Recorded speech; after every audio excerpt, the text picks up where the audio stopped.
कैसे हैं दोस्तों। हिंदू धर्म, जिसे आजकल सनातन कहा जाता है, ये बहुत ही पुराना धर्म है। इस धर्म में बहुत सारी कोटि कोटि तरह की मान्यताएं हैं, संस्कृति हैं। ठीक है। हर इस धर्म में हर एरिया में, हर छोटे छोटे जगहों पे भगवान अलग अलग हैं। ठीक है। जैसे कश्मीर की अलग मान्यताएं हैं, बंगाल की अलग मान्यताएं हैं। जो चीज़ बंगाल में मानी जाती है, बंगाल में काली माता पे बकरे चढ़ाए जाते हैं काली पूजा में, तो गुजरात में नहीं चढ़ाए जाते हैं। वो गुजरात में मांस खाना नहीं, मांस नहीं का सारे लोग मांसाहारी नहीं है। ठीक है। वैष्णव होते हैं। ये साउथ में आप चले जाएं तो कुछ जगहों पे बछड़े की बलि दी जाती थी, अभी भी कुछ जगह दी जाती है।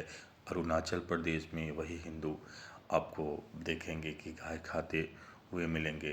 ये नॉर्थ इंडिया में गाय पे पाबंदी है। को गाय गौ हत्या को सज़ा बहुत ही कठोर है और होनी चाहिए। जीव हत्या है, इस पे रोक लगनी चाहिए, इसके मैं भी मानता हूँ। लेकिन ये मान्यता एक ही धर्म में जगह जगह पे मान्यता बदलती है। हिंदू धर्म की ये खासियत है कि वो जगह के अनुसार अपने धर्म की मान्यता ये बदल लेते हैं। ये बहुत ही पुराना धर्म माना जाता है। धर्म पुराना इसलिए माना जाता है कि मानवता जब से जब से बन अपने अस्तित्व में आया है, मानव जीवन जब से अस्तित्व में आया है, तब से इंसान के अंदर एक चीज़ है, एक नेचुरल बिहेवियर, प्रकृति कह लीजिए, इसे प्राकृतिक गुण कह लीजिए, कि जब इंसान इस यूनिवर्स, इस वर्ल्ड, ठीक, इस दुनिया की विविधताओं को देखता है, इस विविधताओं में इतनी ज़्यादा ज़मीन आसमान की असीमितताओं को देखता है, पहाड़, नदी, समुद्र, इतनी तरह की चिड़िया, इतनी तरह के जानवर, हर जानवर की जोड़े, ठीक, ये सारी चीज़ जब देखता है तो उसके अंदर से एक सवाल आता है कि इन सारे चीज़ों को बनाने वाला, चलाने वाला जो है, कोई ना कोई है। वो अपने आप मानव के अंदर से, इंसान के अंदर से वो सवाल आता है। और इंसान का दिमाग जो है, वो जो उसके परिवेश में होता है, उसके चारों ओर जो चीज़ होती है, उसमें से ही वो उसका जवाब ढूंढता है। ये इंसान की खासियत है।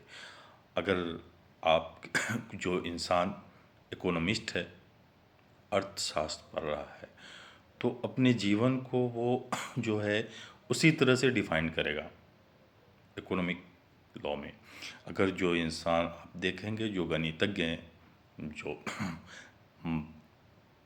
मैथमेटिशियन है, वो अपने जीवन के रूल को मैथमेटिक रूल के हिसाब से डिफाइन करते हैं।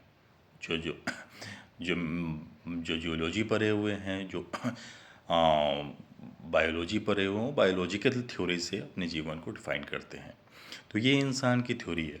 जिस चीज़ पे वो वक्त लगाएगा, जिस परिवेश में वो रहेगा, उस परिवेश के हिसाब से ही वो अपने जीवन की अंदर के सवाल का जवाब वो ढूंढेगा। तो इंसान की सीमित है, इंसान की सोच जो है वो सीमित है। तो जब ये सवाल इंसान के अंदर आता है कि इन सारी चीज़ों को बनाने वाला कोई है, तो कुछ जगहों पे आता है कि एक है। मैक्सिमम जगहों पे इस सवाल का जवाब इंसान के अंदर से आता है कि एक है। और मैक्सिमम जगहों पे ये चीज़ जो है रिफ़र करती रहती है, रेफरेंस में है तो बनाने वाला एक ही, लेकिन इसके गुण, इसके अवतार अलग अलग चीज़ों में हैं। तो इसे हम अपनी आत्मा से अपनी रिस्पेक्ट कैसे हम उनको, इस वो जो बनाने वाली चीज़ है, इतनी एहसान किया है हमारे ऊपर, हमें मानव पैदा किया, और ये सारी चीज़, सारी सुख सुविधा, सारी दुनिया हमारे लिए, हमारी यूज़ के लिए, हमारे इस्तेमाल के लिए बनाया है। तो उस बनाने वाले को हम कैसे रिस्पेक्ट दें, ठीक है, कैसे इसका अदा करें हम वो कर्ज। तो वो इमेजिन करता है कि उसके अंदर से जो इमेजिनेशन आता है वो उसको अपने हाथों से बना के उसमें अपना वो दुनिया बनाने वाला ढूंढ लेता है और उसको रिस्पेक्ट, पूजा करने लगता है, ठीक है, उसकी इबादत करने लगता है। और इसी तरह से मतलब मूर्ति पूजा पूरे दुनिया में, दुनिया के मतलब ज़मीन के हर हिस्से में कहीं ना कहीं किसी न किसी मूर्ति की पूजा हुई है, इसीलिए कि इंसान के जो वो नेचर है, वो प्रकृति है ईश्वर के तलाश करने की, इस दुनिया को बनाने वाले की तलाश करने की, जो वो प्रकृति है, वो प्रकृति उनको वहाँ पे लाके छोड़ती है कि हम एक चीज़ बना लें और उसमें उस बनाने वाले को ढूंढें। इसलिए ये मूर्ति पूजा हर जगह होती रही है। तो इस तरह से हिंदू धर्म के मानने वाले ये बताते हैं कि हिंदू धर्म बहुत ही पुराना है।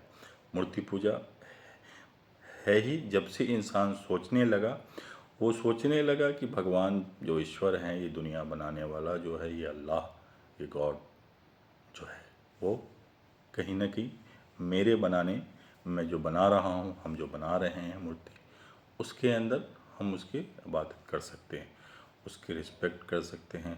वो जो हमारे हम पे एहसान किया है, उस कर्ज को, उस एहसान को हम थोड़ा कम कर सकते हैं, क्योंकि पूरा तो हम कभी नहीं अदा कर सकते हैं।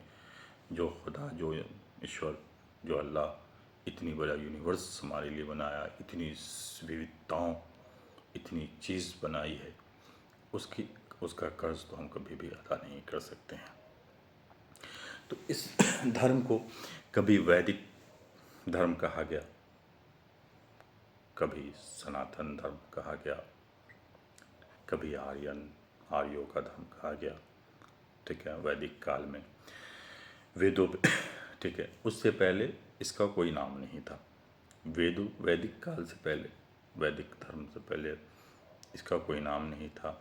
फिर जब अरब आए हिंदुस्तान में, हिंदुस्तान के इस पे सिंधु नदी के किनारे पे, तो ये सिंधु को प्रोनाउंस करके हिंद बोला, और यहाँ इधर के लोगों को वो हिंदू बोले, तो वहाँ से ये हिंदू धर्म बना। सनातन धर्म का जो, ये सनातन शब्द का जो अस्तित्व आया है, वो आया है बौद्ध धर्म में। बौद्ध के शास्त्रों में, बौद्ध धर्म के शास्त्रों में ये सनातन धर्म का जिक्र आया है, ठीक है। तो इसकी है पुराना ही, बहुत सारी चीज़ को जोड़ के, धीरे धीरे धीरे छोटी छोटी चीज़ को, छोटी छोटी मान्यताओं को जोड़ के एक इसमें पिरोने की कोशिश की गई है बहुत वर्षों से इस धर्म के लिए। और पिछले 200 सालों में, 150 सालों में इसमें थोड़ा मतलब ज़्यादा काम किया गया है इस पे, कि इसको एक करने की कोशिश की जाए, सारी मान्यताओं को, सारे कल्चर को, सारी संस्कृति को एक ऐसे रास्ते पे ला कर रखा जाए कि वो सब एक हो जाए। और ये जो कोशिशें हैं पिछले 10 साल में और बहुत ही मतलब युद्ध स्तर पे होने लगा है। लेकिन हर चीज़ की जब अच्छाई है तो बुराई निकल के आती है, उसकी खराबी निकल के आती है। वैसे ही हिंदू धर्म में भी हुआ है। वो बुराई क्या है हम बताएंगे आपको अगले